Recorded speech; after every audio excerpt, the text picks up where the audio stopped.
Welcome to ఎల్జేసీ news TV 46 బులెటిన్ల ముందుగా headlines.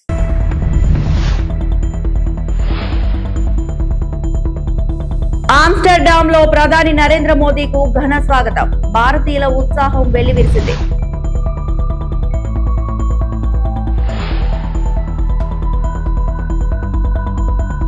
Cancer నియంత్రణకు తెలంగాణ సర్కార్ కీలక చర్యలు. జిల్లాలో ప్రత్యేక క్యాన్సర్ ఆసుపత్రులు. రేవంత్ రెడ్డి.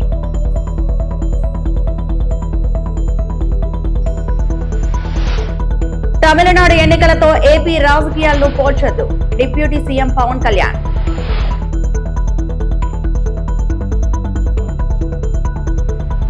భారత ప్రధాని నరేంద్ర మోదీ నెదర్లాండ్ పర్యటనలో భాగంగా ఆమ్స్టర్డామ్ కు చేరుకున్నారు. విమానాశ్రయానికి చేరుకున్న ప్రధాని మోదీకి అక్కడి భారతీయ సమాజ ప్రతినిధులు ఘన స్వాగతం పలికారు. భారత జెండాలు ఊపుతూ నినాదాలతో ఎన్ఆర్ఐలు ప్రధానికి ఆత్మీయ స్వాగతం తెలిపారు. భారత్ నెదర్లాండ్ మధ్య ద్వైపాక్షిక సంబంధాలు బలోపేతం, వాణిజ్య సాంకేతికత, నీటి నిర్వహణ, గ్రీన్ ఎనర్జీ వంటి అంశాలపై ప్రధాని మోదీ కీలక చర్చలు జరుపనున్నారు. నెదర్లాండ్ నాయకులతో సమావేశమయ్యే ఆయన భారతీయ ప్రవాసులతో ప్రత్యేకంగా భేటీ కానున్నారు. संख्या में भारतीय समुदाय के लोग प्रधानमंत्री के स्वागत के लिए होटल परिसर में मौजूद रहे।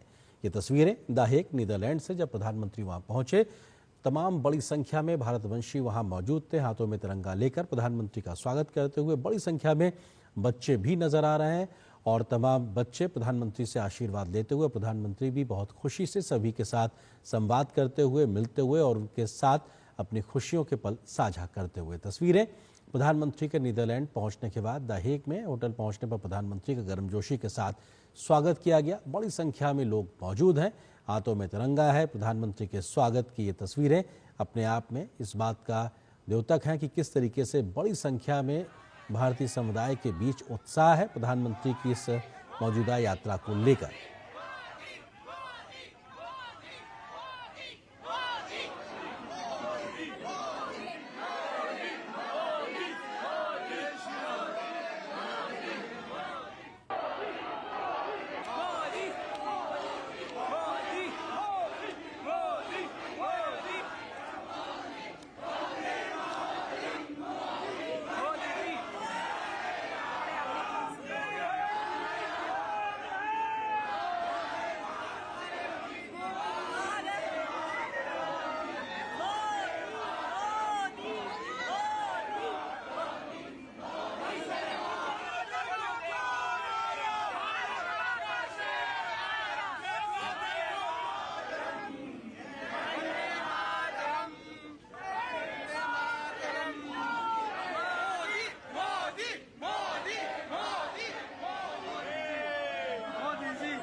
తెలంగాణలో క్యాన్సర్ నియంత్రణకు ప్రభుత్వం కీలక చర్యలు చేపడుతోంది. హైదరాబాద్ కే పరిమితం కాకుండా క్యాన్సర్ బాధితులు అధికంగా ఉన్న ప్రాంతాల్లో కూడా ప్రత్యేక క్యాన్సర్ ఆసుపత్రులు ఏర్పాటు చేయనున్నట్లు తెలంగాణ ముఖ్యమంత్రి రేవంత్ రెడ్డి ప్రకటించారు. ప్రముఖ వైద్య నిపుణుడు, ప్రభుత్వ సలహాదారు నోరి దత్తాత్రేయుడు రూపొందించిన క్యాన్సర్ వ్యాప్తి నివారణ, చికిత్స చర్యలపై సమగ్ర నివేదికను సీఎం సమీక్షించారు. క్యాన్సర్ అట్లాస్ తెలంగాణలో క్యాన్సర్ పై పోరాటాన్ని మరింత బలోపేతం చేస్తుందని, రాష్ట్ర వ్యాప్తంగా మెరుగైన వైద్య సేవలు అందించడంలో ఇది కీలకంగా ఉపయోగపడుతుందని తెలంగాణ సీఎం తెలిపారు.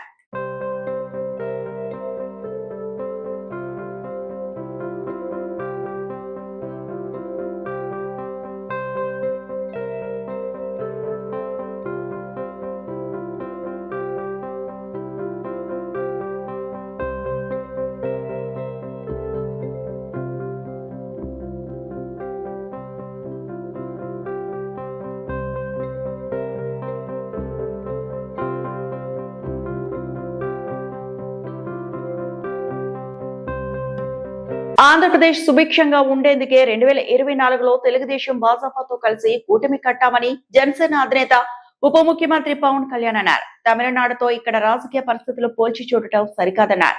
పార్టీ పెట్టిన తర్వాత 2019లో ఒంటరిగా పోటీ చేస్తే ఏం చేశారని నిలదీశారు.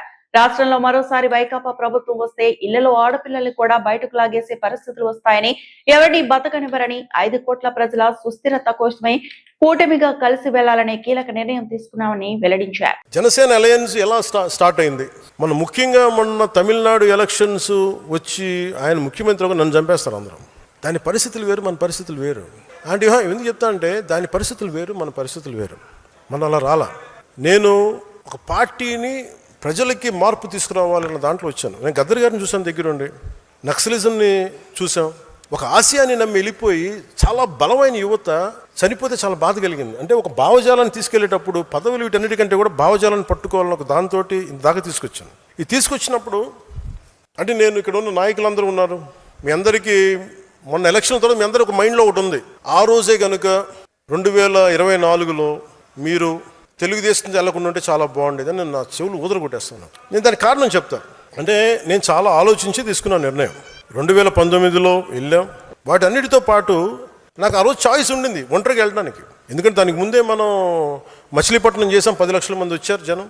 కష్టపడి పని ఆయనతో నాకు ఆయన కొన్ని అంశాల్లో నేను కొన్ని విభేదించి ఉండొచ్చు, కొన్ని అంశాలతోటి నేను కూర్చోబెట్టి మాట్లాడుతాను ఈ రోజుకి. అలాంటిది ఆయన జైల్లో పెట్టినప్పుడు అది ఒక కీలకమైన పరిస్థితి. అది ఎందుకంటే ఆంధ్రప్రదేశ్కి ఎప్పుడూ సమస్య. చెన్నై నుంచి విడిపోయాం, కర్నూలుకి వెళ్ళాం, కర్నూలు నుంచి హైదరాబాద్కి వెళ్ళాం, హైదరాబాద్కి వెళ్తే ఇక్కడ లేదు. పోనీ ఇక్కడైనా పోనీ ఓకే తెలంగాణలో గొడవ ఉంది, ఆంధ్రప్రదేశ్ మనం తమిళనాడులో గొడవ ఉంది, పోనీ ఇక్కడైనా బాగుంటారా అంటే మూడు రాజధానులు అంటారు. ఉన్న రాజధాని నచ్చదు. ఇప్పుడు ఎందుకులని 12 బోర్ గన్ను ఏదో ఉంటుంది. ఇవన్నీ అంటే నేను అనేది ఆంధ్రప్రదేశ్కి ఎప్పుడూ ఒక ఏకత్వం లేదు. అలాంటిది నేనేం చేశాను, నిర్ణయం తీసుకోవాలంటే నేను స్వార్థంగా వెళ్ళిపోయి ఉండొచ్చు. నాకు చాయిస్ ఉండింది ఆ రోజున. ఆయన కలిసినప్పుడు నేను జైలు నుంచి బయటకు చేంజ్ చెప్పి ఉండొచ్చు, ఆయన త్వరగా బయటని ఈ డ్రామా కూడా చేయగలను కదా, నాకు సత్తా ఉంది కదా. ఆ రోజు జైలు నుంచి బయట ఇది కూడా ఊహించుకోండి, ఆయన బయటికి రావాలని నేను కోరుకుంటున్నాను, వారికి మా మద్దతు ఉంటుందని చెప్పి నేను ఇండివిజువల్గా వెళ్ళిపోయి ఉండొచ్చు. కానీ నాకు మనసుకు అలా అనిపించలే. పాప ఆయన జైల్లో చూసాం, అరే ఇన్ని కష్టపడ్డాడు పాపం ఈయన కూర్చోబెట్టి నాకు ఏమనిపించింది, నాకు ఓన్లీ జైలు ఆయన కలిసి బయటికి వచ్చే దారే ఉంది. ఇది గోల్డెన్ అవర్. ఇది ఆంధ్రప్రదేశ్ ఇంటెన్సివ్ కేర్లో ఉంది. ఆ రోజు తీసుకునే నిర్ణయమే కీలకం. అప్పటికి మేము ఈ కరోనా వల్ల దీనివల్ల బీజేపీ మేము ఖచ్చితంగా ముందుకు తీసుకెళ్ళలేకపోతున్నాం. ఒక రోడ్ మ్యాప్ లేదు, ముందు నుంచి అడుగుతూ ఉన్నాం, రోడ్ మ్యాప్ లేదు. నాకేమనిపించింది, ఇంకొకసారి కనుక వైసీపీ ప్రభుత్వం వస్తే ఈసారి ఎవరిని బతికినివ్వరు, ఇంట్లో ఆడపిల్లలను లాగేస్తారు వీళ్ళు అని అప్పటికి చూశాను పరిస్థితులు. మాజీ ముఖ్యమంత్రి భార్యనే వీళ్ళు ఇలా తిడుతున్నప్పుడు, సతీమణి ఇలా తిడుతున్నప్పుడు, నా ఇంటి మీద ఇలా మాట్లాడుతున్నప్పుడు, పదవులు వీటన్నిటి గుర్తింపు వీటన్నిటికంటే కూడా రాష్ట్ర సుస్థిరత, 5 కోట్ల మంది ప్రజల సుస్థిరతకి నేను ఓటేశాను. ఆ నిర్ణయం తీసుకున్నప్పుడు చాలామంది తెలుగుదేశం నాయకులు దాన్ని ఆయన జైల్లో ఉన్నప్పుడు కూడా నా దగ్గరికి వచ్చారు చాలామంది. అన్న మాకు మా నాయకుడికి చెప్పన్నా, ప్రధానమంత్రి గారు చెప్పన్నా, అందరం కృషి చేసాం, తెలుగుదేశం పార్టీ నాయకులు కృషి చేసాం, అందరం కృషి చేసాం, బయటకు వచ్చాం, కనీవిని ఎరుగని మెజారిటీలతో ప్రభుత్వం వచ్చింది. అలయన్స్లో ఇబ్బందులు లేవంటే కొన్ని ఉన్నాయి, కాదు అది మెజారిటీ పెద్ద సమస్యలు కాదు కానీ ఉన్నాయి, నేను అర్థం చేసుకోగలను. అదంతే కానీ అది మీరు నాకు తెలియదు అని మటుకు అనుకోకండి, నాకు తెలుసు. నో వెహికల్ డే సందర్భంగా మంత్రి నిమ్మల రామానాయుడు ప్రత్యేకంగా నిలిచారు. విజయవాడ క్యాంపు కార్యాలయం నుంచి ఉండవల్లి సీఎం క్యాంపు కార్యాలయం వరకు సైకిల్ పై ప్రయాణించి ఇంధన పొదుపుపై అవగాహన కల్పించారు. మండుటెండలో సుమారు 10 కిలోమీటర్ల సైకిల్ తొక్కుతూ ప్రజలకు ఆదర్శంగా నిలిచిన మంత్రి ప్రతి ఒక్కరూ ఇంధన పొదుపులో భాగస్వాములు కావాలని పిలుపునిచ్చారు.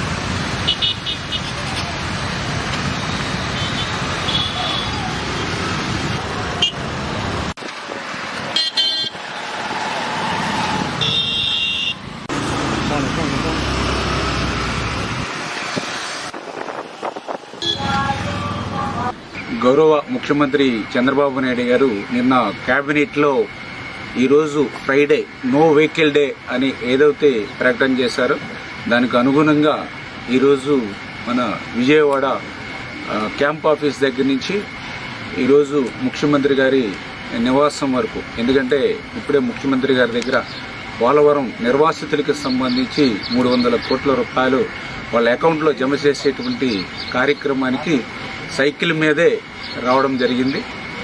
ఈ సందర్భంగా ఒకటే చెప్పదలుచుకున్నాం, ఏదైతే మన ప్రియతమ నరేంద్ర మోడీ గారు ప్రధాని గారు ఒక పిలుపిచ్చారు, డీజిల్ పెట్రోల్ వాడకాన్ని తగ్గించుకోవాలి, విద్యుత్ వాడకాన్ని తగ్గించుకోవాలి, పొదుపు చేయాలి అని, ఏదైతే యుద్ధం వల్ల వస్తున్నటువంటి పరిస్థితులు కానీ రూపాయి మార్క ద్రవ్యం తగ్గుతున్నటువంటి పరిస్థితులు కానీ దృష్టిలో పెట్టుకుని ఏదైతే నరేంద్ర మోడీ గారు పిలుపిచ్చారో మరి ఆ పిలుపుని కొంతమంది వైసీపీ నాయకులు ఉన్న అవహేళన చేస్తూ మాట్లాడుతూ ఉంటే చాలా బాధ అనిపిస్తూ ఉంది.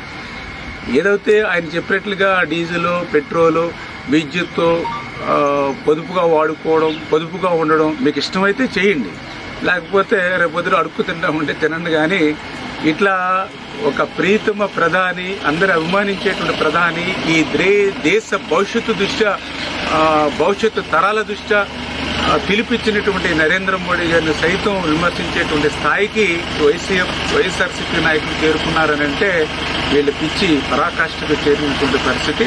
మరి ఈరోజు క్యాంప్ ఆఫీస్ దగ్గర నుంచి ముఖ్యమంత్రి గారి నివాసం ఏదైతే ఈ యొక్క పోలవరం నిర్వాసితుల మీటింగ్ సందర్భంగా ఈ 10-12 కిలోమీటర్లు ఏదైతే సైకిల్ మీద వచ్చామో నిజంగా చాలా సంతోషంగా ఉంది. కొంత ఫ్యూయల్ని ఆదా చేస్తున్నాం అనేటువంటిది, అదేవిధంగా శారీరకంగా కూడా ఆరోగ్యంగా కూడా మంచిది.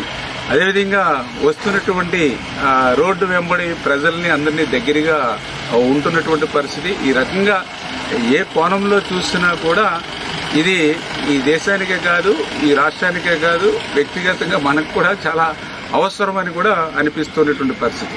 విశాఖ జిల్లా మధురవాడలో భారీ మొత్తంలో సీజ్ చేసిన గంజాయిని అధికారులు దగ్ధం చేశారు. ఏపీ హైకోర్టు ఆదేశాల మేరకు ప్రొహిబిషన్ అండ్ ఎక్సైజ్ శాఖ ఆధ్వర్యంలో సుమారు 2.5 టన్నుల గంజాయిని కాపులుప్పాడ, జిందాల్ వెస్ట్ ప్లాంట్ లో నాశనం చేశారు. రాష్ట్రంలో గంజాయి నిర్మూలనే ప్రధాన లక్ష్యంగా ప్రత్యేక చర్యలు తీసుకుంటున్నామని రాహుల్ దేవ్ శర్మ తెలిపారు.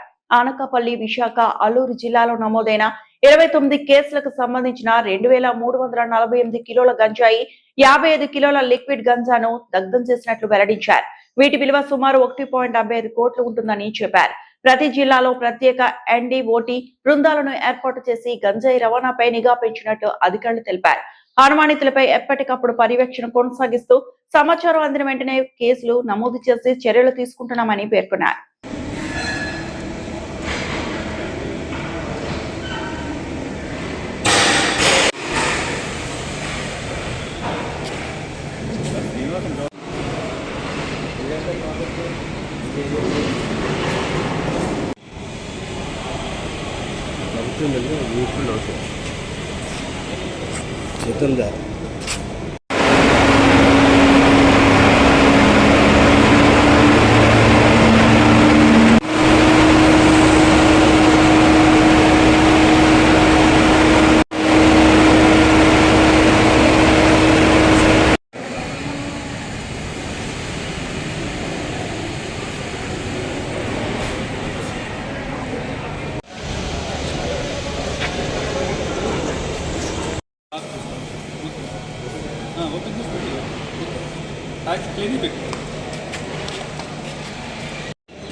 ఎడ్జ్లోకి తీసుకురాము.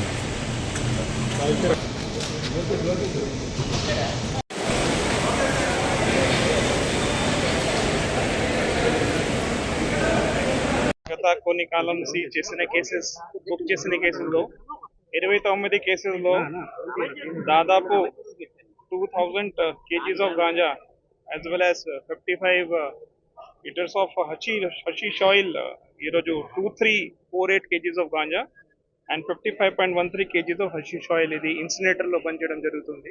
ఇక్కడ GVMC ప్లాంట్ లోనే మేము ఎంత గాంజా ఇక్కడ పెట్టేసాము. దీని తర్వాత దీనికి తీసుకొని యాజ్ పర్ నార్మ్స్ ఇన్సినేటర్ లో పనిచేయడం జరుగుతుంది. ఎక్సైజ్ డిపార్ట్మెంట్ లో మేము ప్రతి జిల్లాలో ANTF టీమ్స్ ఫామ్ చేశాము. ప్రభుత్వం డైరెక్షన్ వల్ల మన టీమ్స్ వర్క్ చేస్తున్నాయి. హాట్ స్పాట్స్ ఐడెంటిఫై చేయడం జరిగింది. ఎక్కడైనా మనకి పాత గాంజా ఒఫెండర్స్ మీద కూడా నిఘా పెట్టడం జరుగుతూ ఉంటుంది. As and when we are seizing ganja cases నమోదు చేయడం జరుగుతుంది. ఆ సీజ్డ్ గాంజాకి పద్ధతి ప్రకారంగా డ్రగ్ డిస్పోజల్ కమిటీ DDC జిల్లా వారీగా ఉంది, డిప్యూటీ కమిషనర్ దీనికి హెడ్ ఉంటారు. వాళ్ళే చెక్ చేసుకొని వెయింగ్ చెక్ చేసుకొని శాంపుల్ తీసుకొని శాంపుల్ మళ్ళా ల్యాబ్కి పంపించి అంతా రిపోర్ట్ వచ్చిన తర్వాత వన్స్ ఆల్ ప్రొసీజర్స్ ఇది ఇన్స్టిలేషన్కి ఈరోజు తీసుకురావడం జరిగింది. రాష్ట్ర వ్యాప్తంగా ఎక్కడెక్కడే మనకి సీజ్ అయింది గాంజా అక్కడే మేము as per procedure time to time బంద్ చేస్తూ ఉంటాము. సో దాట్ మన గోడౌన్స్ కూడా ఖాళీ అవుతాయి. అదేవిధంగా మళ్ళీ రీసర్క్యులేషన్కి విదిన్ లిమిట్స్ అవకాశం ఉంటుంది. సార్ అంటే నిర్మూలనకు ప్రయత్నం ఏజెన్సీ ప్రాంతంలో ఇప్పుడు కల్టివేషన్ బాగా తగ్గిపోయింది. యాజ్ పర్ రిపోర్ట్స్ ఇప్పుడు పంట సాగడం లేదు. బాగా బర్నింగ్ కూడా జరిగింది. గత 2 years బాగా బర్నింగ్ జరిగింది గాంజా. ఇప్పుడు కూడా చెక్ చేస్తే మనకి ఎలాంటి సాగడం ఎలాంటి ఏమి కేసులు మనకి ముందుకు రాలేదా. ఏజెన్సీ ప్రాంతంలో కల్టివేషన్ అయితే బాగా తగ్గిపోయింది. మనకి ట్రాన్స్పోర్టేషన్ లో వస్తూ ఉంటుంది. ఎక్కడైనా ట్రాన్స్పోర్టేషన్ జరిగితే అప్పుడు మేము బేసిక్ ఇన్ఫర్మేషన్ పట్టుకోవడం జరుగుతుంది. ఇన్ఫార్మ్ చేయడం జరిగింది. ఎప్పుడైనా మనకి ఇన్ఫర్మేషన్ వస్తే ఇతరుల రాష్ట్రం నుంచి వస్తూ ఉంటాయి కానీ మేము ఆన్ ద వే పట్టుకుంటున్నాము. బేసిక్ ఇన్ఫర్మేషన్ చర్య తీసుకోవడం జరుగుతుంది. Okay, thank you. Gudur rural police station లో సీఐ కిషోర్ బాబు విలేకరుల సమావేశంలో మాట్లాడుతూ ఈ నెల 8వ తేదీ చెన్నూరులో జరిగిన హత్య కేసులో ముద్దాయి సమీని ఈ రోజు అరెస్టు చేశామని, తాగిన మైకల్లో గొడవపడి సమీ అనే వ్యక్తి షహన్ షాను రాయితో కొట్టి కత్తితో పొడవడంతో మృతి చెందాడని వెల్లడించారు. కాన్పూర్ కు చెందిన షహన్ షా మరియు సమీ అనే యువకులు చిన్న చిన్న దొంగతనాలు చేస్తూ జీవనం సాగిస్తున్నారని, అయితే వీరు చెన్నైకి వెళ్లేందుకు రైలు ప్రయాణిస్తుండగా ప్రైవేటు కంపెనీలో పనిచేసేందుకు రైల్లో వస్తున్న ముగ్గురితో పరిచయం ఏర్పడిందని, మేము కూడా మీతో పనిచేస్తామని చెప్పి గూడూరు మండలం చెన్నూరు గ్రామానికి వచ్చారని తెలిపారు. ఈ నెల 7వ తేదీ హషన్ షా సమీ మద్యం మత్తులో గొడవపడి సమీ హషన్ షాను కత్తితో 4 చోట్ల కొట్టడంతో అక్కడికక్కడే మృతి చెందాడు. వెంటనే వీరందరూ పరారయ్యారని వెల్లడించారు. 2 ప్రత్యేక బృందాలను ఏర్పాటు చేసి ముద్దాయిని ఈ రోజు అరెస్టు చేసి కోర్టులో హాజరుపరుస్తామని పేర్కొన్నారు. హత్య కేసులో ముద్దాయిని మీడియా ముందు ప్రవేశపెట్టారు. ఈ సమావేశంలో టౌన్ సిఐ శేఖర్ బాబు, ఎస్ఐ తిరుపతయ్య, సురేష్ తదితరులు పాల్గొన్నారు. నమస్కారం. గూడూరు మండలంలో చెన్నూరు గ్రామంలో ఈ మధ్యకాలంలో నార్త్ నుంచి వలస కూలీలుగా వచ్చి ఒక వ్యక్తి చనిపోవడం, అది హత్యానేరంగా కేసు నమోదు చేయడం జరిగింది. ఆ కేసుకు సంబంధించిన ముద్దాయి ఆ మృతునికి కూడా బంధువు అవుతాడు. అతన్ని ఈరోజు అరెస్ట్ చేయడం జరిగింది. కేసు వివరాలని పూర్తిగా పరిశీలిస్తే షహన్ షా అండ్ సమీ వీళ్ళిద్దరూ కూడా కాన్పూర్ ప్రాంతానికి చెందిన వాళ్ళు, ఉత్తరప్రదేశ్లోని కాన్పూర్ ప్రాంతానికి చెందిన వాళ్ళు. ఈ షహన్ షా, ఈ షమీ ఎవరైతే సమీ ఉన్నారో వీళ్ళిద్దరూ కూడా కాన్పూర్ ప్రాంతంలో చిన్న చిన్న పిక్ పాకెటింగ్ దొంగతనాలు చేస్తూ, ఈ షహన్ షాతో పాటు అలవాటైన సమీ కూడా పిక్ పాకెటింగ్ దొంగతనాల్లో ఇన్వాల్వ్ అవుతూ ఉంటాడు. వాళ్ళు అక్కడి నుంచి ఏదైనా పని చేసుకుందాము లేదా ఇట్లాగే పిక్ పాకెటింగ్ నిమిత్తం కానీ పని చేసుకోవడం గురించి కానీ వీళ్ళు కాన్పూర్ నుంచి లక్నోకి బయలుదేరి వెళ్ళి లక్నో నుంచి చెన్నై సెంట్రల్కు ట్రైన్ టికెట్ తీసుకుంటారు.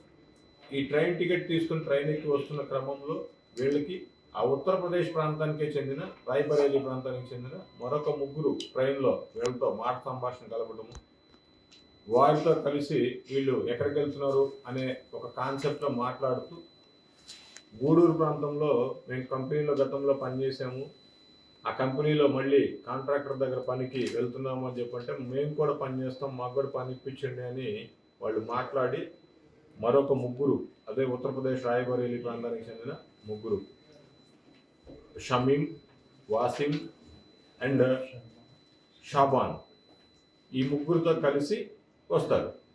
వచ్చి చెన్నూరు ప్రాంతంలో ఈ లేబర్ కాంట్రాక్టర్ అయిన భానుప్రకాష్ సింగ్ అండ్ అనిల్ కుమార్, అతని దగ్గర పనిచేసే అనిల్ కుమార్ యాదవ్ అనే వాళ్ళిద్దరిని కలవడము, వాళ్ళిద్దరూ ఒక రూమ్ తీసివ్వడము, ఆ రూమ్లో ఉండడం జరుగుద్ది. వీళ్ళకి అడ్వాన్స్ ఇచ్చిన డబ్బులతో కొంత వంట సంబంధించిన పాత్రలు అండ్ వండుకునే వస్తువులు కొనుక్కొని తెచ్చుకోవడం జరుగుతుంది. అదేవిధంగా ఈ మృతుడు షహన్ షా సెల్ ఫోన్ కొంటాడు.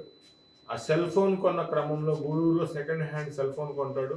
ఈ సెల్ ఫోన్ కొన్న దానికి సంబంధించి సిమ్ కావాలంటే అతనికి ఆధార్ కార్డు కావాలి. ఈ షహన్ షా అతనికి అసలు ఆధార్ కార్డు లేదు. ఈ సమీ, అతనితో పాటు ఎవరైతే అతని బంధువు సమీ వస్తాడో అతని ఆధార్ కార్డు అడుగుతాడు. ఆ ఆధార్ కార్డు అడిగిన దాని విషయమై వీళ్ళిద్దరికీ ఒక చిన్న గొడవ జరుగుతుంది. నువ్వు ఆల్రెడీ దొంగతనం కేసులో ఉన్నావు, నువ్వు దొంగవి, నీకు ఆధార్ కార్డు ఇస్తే నన్ను నీ పక్కన తిరిగితే నేను ఒకసారి జైలుకు పోవాల్సి వచ్చింది, నువ్వు 4 సార్లు జైలుకు పోయావు అని చెప్పేసి వీళ్ళు సాయంత్రం పూట తాగిన దానిలో సంభాషించుకుంటా ఉంటే మీరు దొంగలా అని చెప్పేసి వీళ్ళతో పాటు కలిసి ఉన్న వాళ్ళు అడగడము, వీళ్ళ ముందు నన్ను దొంగనని చెప్పేసి చెప్తావా అని చెప్పేసి వీళ్ళిద్దరే అయిన కజిన్స్ అవుతారు. షహన్ షా అండ్ సమీ ముద్దాయి చనిపోయిన వ్యక్తి కూడాను ఒకే ప్రాంతానికి చెందిన వాళ్ళు, కాన్పూర్ ఈస్ట్లో ఒకే ప్రాంతానికి చెందిన వాళ్ళు. వీళ్ళిద్దరూ అక్కడ బాహాబాహి దిగి కొట్టుకోవడం జరుగుతుంది. అదే క్రమంలో మృతుడిని షెహన్ షాని ఈ సమీ అనే అతను రాయి తీసుకొని కొడతాడు. అదే టైంలో అక్కడ ఇంట్లో ఉన్న వంట చేసుకోవడానికి ఉపయోగించే చిన్న చాప్ తీసుకొని విచక్షణారహితంగా స్టాప్ చేస్తాడు. 4 సార్లు పొడవడం ద్వారా అతను అక్కడికక్కడే పడి చనిపోతాడు. రేణిగుంట మండలంలో జేఎఫ్ఏ ఫుట్బాల్ అసోసియేషన్ ఆధ్వర్యంలో 17వ ఉచిత ఫుట్బాల్ కోచింగ్ క్యాంప్ ఘనంగా ప్రారంభమైంది. పిఎం హై స్కూల్ గ్రౌండ్ లో నిర్వహిస్తున్న ఈ క్యాంపుకు చిన్నారుల నుంచి విశేష స్పందన లభిస్తోంది. గత 16 సంవత్సరాలుగా నిరంతరంగా నిర్వహిస్తున్న ఈ ఫ్రీ ఫుట్బాల్ కోచింగ్ క్యాంప్ ఈ నెల 30వ తేదీ వరకు కొనసాగనుంది. గత ఏడాది 120 మంది పాల్గొనగా ఈసారి 150 మందికి పైగా హాజరవుతారని నిర్వాహకులు తెలిపారు.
నెల్లూరు 43వ డివిజన్లో వైఎస్ఆర్సీపీ మైనార్టీ నాయకులు జియా ఉల్ హక్ ఆధ్వర్యంలో ఏర్పాటు చేసిన మజ్జిగ చలివేంద్రాన్ని వైఎస్ఆర్సీపీ నెల్లూరు సిటీ నియోజకవర్గ ఇన్ఛార్జ్ ఎమ్మెల్సీ పర్వతరెడ్డి చంద్రశేఖర్ రెడ్డి ప్రారంభించారు. ఈ సందర్భంగా స్థానిక ప్రజలు, పాదచారులు, ప్రయాణికులకు మజ్జిగతో పాటు పుచ్చకాయ ముక్కలను మైనార్టీ నాయకులతో కలిసి చంద్రశేఖర్ రెడ్డి పంపిణీ చేశారు. ఈ సందర్భంగా ఎమ్మెల్సీ చంద్రశేఖర్ రెడ్డి మాట్లాడుతూ సేవా కార్యక్రమాలు నిర్వహించడంలో వైఎస్ఆర్సీపీ ముస్లిం మైనార్టీ నాయకులు ఎల్లప్పుడూ ముందుంటారని తెలిపారు. ముఖ్యంగా పెద్ద బజార్, జెండా వీధి, కోటమిట్ట ప్రాంతాల్లో మైనార్టీ నాయకులు నిరంతరం సేవా కార్యక్రమాలు నిర్వహిస్తూ ప్రజలకు సహాయ సహకారాలు అందించడం అభినందనీయమని పేర్కొన్నారు. జియా ఉల్ హక్ ఏర్పాటు చేసిన ఈ మజ్జిగ చలివేంద్రం ద్వారా ప్రజలకు మజ్జిగ, పుచ్చకాయ అందిస్తూ ఎండ వేడిమి నుంచి ఉపశమనం కలిగించడం సంతోషకరమన్నారు. మునుముందు కూడా జియా ఉల్ హక్ గారు మరిన్ని సేవా కార్యక్రమాలు నిర్వహించి ప్రజలకు బాసటగా నిలవాలని ఆకాంక్షించారు. ఇదే విధంగా నెల్లూరు నగర నియోజకవర్గంలోని అన్ని డివిజన్లలో సేవా కార్యక్రమాలను వైఎస్ఆర్సీపీ విస్తృతం చేస్తుందని తెలిపారు. ఈ కార్యక్రమంలో వైఎస్ఆర్సీపీ మైనార్టీ నాయకులు ఖలీల్ అహ్మద్, సిద్దిక్, సమీర్ ఖాన్, అబ్దుల్ మస్తాన్, యస్తానీ, అలీం సుబానీ తదితరులు పాల్గొన్నారు. నెల్లూరు నగర నియోజకవర్గంలో ఉండే మైనార్టీ లీడర్స్ ఇప్పుడు కూడా సేవా కార్యక్రమాల్లో ముందుండడం.